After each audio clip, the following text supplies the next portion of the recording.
Bueno, señores, ya tenemos aquí al licenciado Manuel Robles, es presidente de Justicia Fiscal y que ya está integrado en este panel para analizar esto que tiene que ver, dejar un poco este escenario que ya estaba muy caliente, sobre todo con este tema del Licho. Yo le he dicho a ustedes que todavía en 100 años estaremos hablando de esta sentencia y que definitivamente ustedes saben que algún día también hay que poner orden, porque si usted va a Haití y usted para entrar tiene que estar regularizado para poder entrar a Haití. Y a cualquier parte que usted entre, pues obligatoriamente tiene que tener su pasaporte al día y regularizado, ¿verdad? Algún día esto hay que ordenarlo. Pero yo quiero tomar un chance sobre eso y quiero pasar el güiro al maestro Alfonso Torres para que así algunas preguntas puntuales, pues estamos esperando a un amigo, también vamos a pedirle disculpas. Dios mío, usted dice un tema caliente con Licho. Al PRD se le apagó el hacho, pero Licho sigue con el hacho prendido y entonces siempre son calientes los temas con Licho. Sí. Pero vamos a conversar con Manuel Robles. Y con Licho volvemos un día de esto o en breves minutos. Yo prefiero, sí. También prefiero que dejemos la parte con Manuel para otro programa, porque yo sé que va a ser caliente. Manuel. Y yo lo que voy a hacer es que lo voy a aprovechar para ver si el jueves de la semana que viene puede acompañarnos aquí con Licho y yo. Con Licho y usted. Y por eso prefiero que hoy sea usted que tome el güiro. Manuel Robles, un hombre de justicia fiscal que estuvo en la calle el año pasado con el tema del déficit fiscal que dejó Leonel Fernández de 203 mil millones de pesos. Quizá eso pudiera estar explicando la crisis que tenemos hoy, los niveles de endeudamiento del país, que llega a su tope, dice el gobierno, dice el ministro de Hacienda. Y entonces como que a esto no le quisieron meter el guante. Hoy entonces los diputados y los senadores parece que aprobaron un monto del presupuesto. Sin embargo, los jueces, unos 40 jueces, han elevado un recurso de amparo para que Danilo Medina no promulgue la ley de presupuesto en virtud de que hay ciertas violaciones. Manuel Robles, hoy, ¿por dónde anda justicia fiscal? ¿Cuál es el tema del presupuesto? ¿Cuál es el impacto de aquel déficit fiscal? ¿Cómo repercute en la economía dominicana hoy? Buenos días, Alfonso, buenos días, y a los amigos que nos están mirando en sus casas. La verdad es que el presupuesto del 2014 presenta un panorama crítico de la situación fiscal del país, del Estado dominicano. Este año, para el 2014, se está planteando el gobierno, el Congreso acaba de aprobar un presupuesto que mantiene un déficit fiscal alrededor de 77 mil millones de pesos. Estamos hablando que eso es 2.8% del PIB. Y este déficit fiscal, la economía dominicana viene arrastrando un déficit fiscal año tras año, que llegó a sus mayores niveles, sus niveles récord el año pasado, producto de una inversión con fines electorales, básicamente, pero que nosotros esperábamos que ya el gobierno iba a empezar a un proceso paulatino de ir reduciendo el déficit fiscal. Este año, en 2013, el déficit anda en 2.8% del PIB y el gobierno se había comprometido en que para este año 2014 sería reducido. Se hablaba de que se esperaba un presupuesto con un déficit alrededor de 1.7% del PIB y sin embargo lo mantiene en 2.8% del PIB. Eso es grave porque ese déficit hay que financiarlo. Y para financiarlo la única manera de que pueda ser posible es a través de más endeudamiento externo. Y el país está llegando a su tope, a su capacidad de endeudamiento. El Estado dominicano, por ejemplo, en este presupuesto del año próximo se está hablando que la deuda, se está tomando deuda para pagar intereses de la deuda. ¿A cuánto asciende la deuda, Manuel? Mira, estamos hablando de unos 28 mil millones de dólares. 28 mil millones de dólares. Para el 2014, ¿no? Eso es una cifra, récord sin duda alguna, pero lo más grave es lo que está implicando esta deuda en términos del porcentaje que representa los intereses de esa deuda todos los años que hay que pagarlo del fisco. Por ejemplo, para este año que viene, el 31%, óigase bien, el 31% de los impuestos que la población pone en manos del Estado se van a ir a pagar intereses de la deuda. Solo intereses. Solo Intereses de la deuda. El Estamos hablando 31%. estamos hablando que son 71.000 y pico de millones de pesos para pagar intereses. Eso quiere decir que todo lo que es, digamos, el saldo neto de la deuda, es decir, el gobierno toma prestado, amortiza una deuda que se vence ahora, capital, y le queda un neto de deuda. Ese neto de deuda, lo que hay que pagar de interés es el 92%, es decir, el 92% del incremento de la deuda se va a usar para pagar intereses. Piensen ustedes en su familia, en su casa, cómo usted está tomando dinero prestado para pagar intereses de la deuda. Eso quiere decir que usted está metido en un callejón sin salida.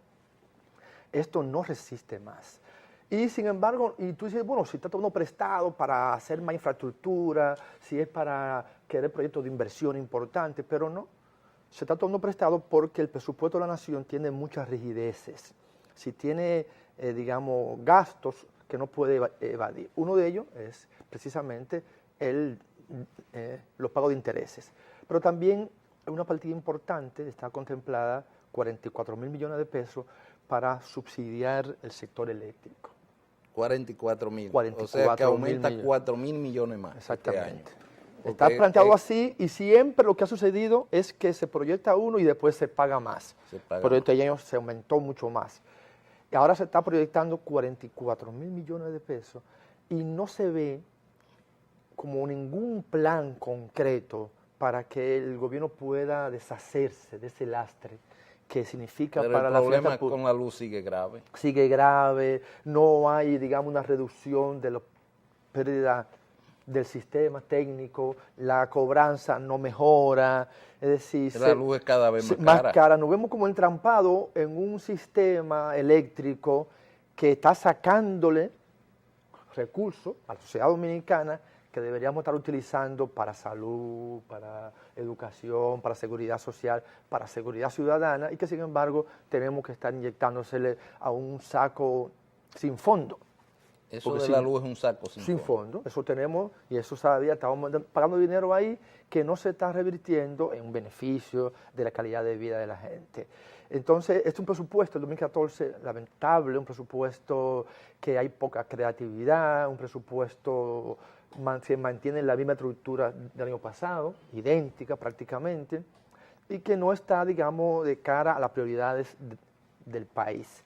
Nosotros Manuel, como movimiento... eso es un país en crisis. Sí, sí, y sin sin duda. embargo los funcionarios, jueces y los políticos, ministros, tienen salario como si viviéramos en Europa o en Estados Unidos. Y no solo eso, el país tiene pendiente, nosotros se lo decíamos al gobierno el año pasado, cuando discutíamos con la intención de un pacto fiscal.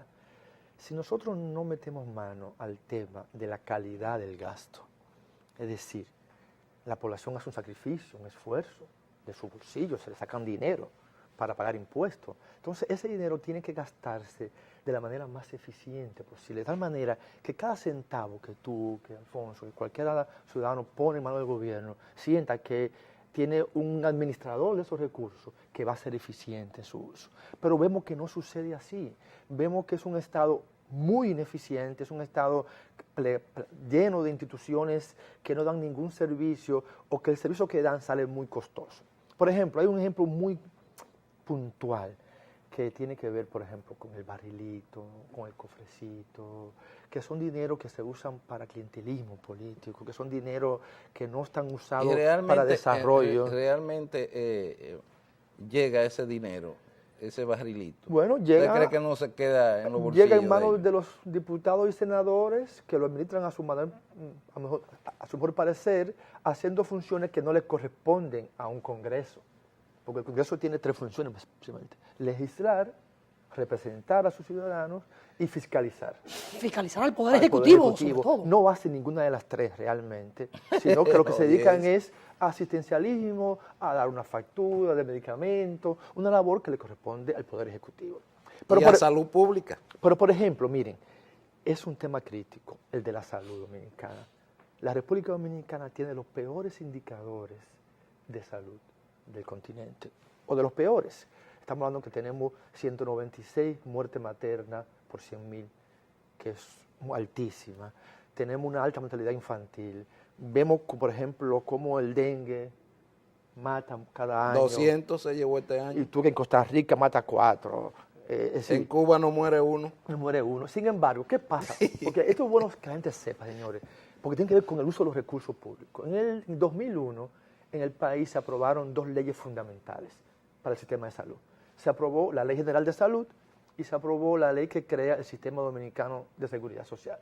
Estas 2 leyes conjuntos, que duraron 10 años discutiéndose, Sí. se suponía que entraban en vigencia para garantizar un mejor uso de los recursos que se inyectaban a salud y que la población contara con mejores servicios y por lo tanto se pudieran ir reduciendo los indicadores negativos de salud. Sin embargo, ha pasado que después de 12, 13 años de esta ley entre en vigencia, gran parte de lo que está contemplado en estas leyes hoy todavía no se concretiza. Por ejemplo, hay un criterio, un principio básico que se habla de que el sistema dominicano debe ser un sistema universal. Así que toda la población dominicana debe tener acceso a un régimen de salud. Sin embargo, hoy apenas llegamos a un 52% de toda la población. Y hay una gran parte que todavía sigue sin seguro médico. Además, se dice en esas leyes que hay que crear lo que se llama la Red Única de Atención Pública de Salud. Eso quiere decir que todos los centros de salud del IDCS se deberían fusionar con los centros que maneja el Ministerio de Salud. ¿Por qué? Porque está demostrado que los servicios de salud, su mejor manera de funcionar es en redes. En redes que tengan un buen sistema de referencia y contrarreferencia, de tal manera que haga más eficiente el uso de cada recurso. También se plantea en esas leyes que la puerta de entrada al sistema de salud debe ser la atención primaria. Nada de eso se está cumpliendo.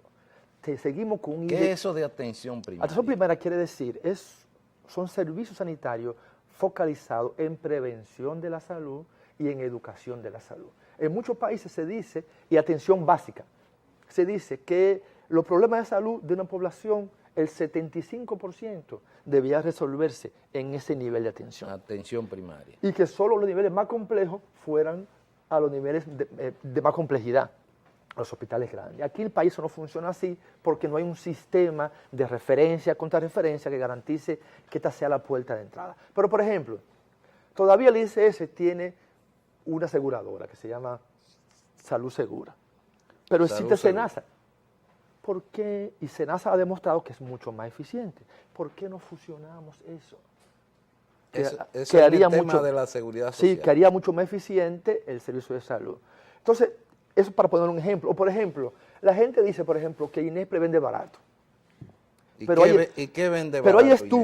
hay estudios que demuestran que efectivamente un huevo de INESPRE sale más caro que un colmado de Arroyo Hondo. Ahora que INESPRE no existe ya. ¿Por qué? Porque además el costo que hay en botellas en INESPRE, en gente que trabaja, que gana sin trabajar, si tú le sumas estos costos administrativos al precio del huevo, para ponerlo así, o del azúcar, sale más caro comprar un huevo en INESPRE para el Estado, ¿no?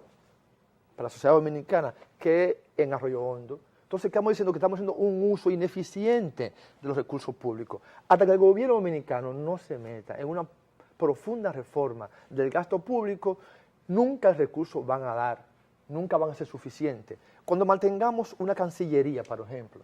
Tenemos canciller. No hay canciller. No hay cancillería, que es lo peor. Realmente en este país, y se está demostrando en el caso de la sentencia, tenemos un servicio de exterior ineficiente y numeroso. Quizá el más numeroso del mundo en términos proporcional. ¿Más numeroso que de la China? No, en términos proporcionales, en términos de la cantidad de personas por habitante. Por ejemplo, nosotros tenemos, ¿cuántos son? 40 vicecónsules en Nueva York. 40. Entonces, que casi ninguno trabajan, muchos viven aquí, se está pagando en dólares, y China tiene 5. ¿Tú entiendes? China tiene 5. No tenemos 40. Entonces, ¿cómo vamos? Entonces, no dan un mal servicio, pero ¿qué pasa? Son financiados con recursos nuestros. Pero eso, entonces, todo eso malgasto de los recursos públicos es lo que te llamamos la atención. Y Justicia Fiscal, que eso quiere insistir. El Estado Dominicano necesita más recursos para el desarrollo, pero no tiene como la autoridad moral para pedir a la gente que dé más recursos